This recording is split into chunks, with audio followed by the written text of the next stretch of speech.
இயேசுவின் நாமத்தினாலே உங்களை ஆசீர்வதிக்கிறேன் பிரியமானவர்களே. இதோ விசுவாசிகளுக்கும் ஊழியர்களுக்கும் உண்டான பதிவு.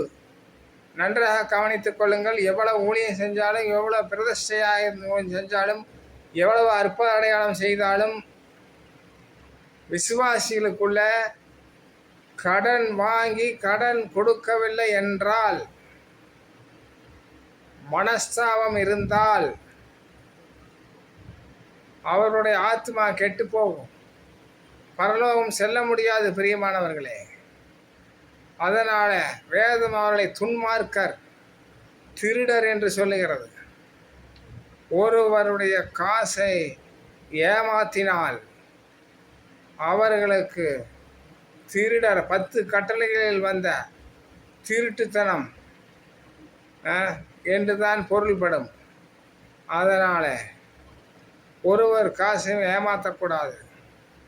அன்பினே கடனை அல்லாமல் வேறு எந்த கடனும் இருக்கக்கூடாது.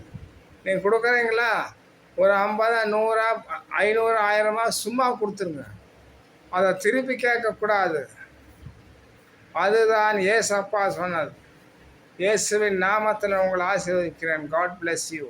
ஆமென்.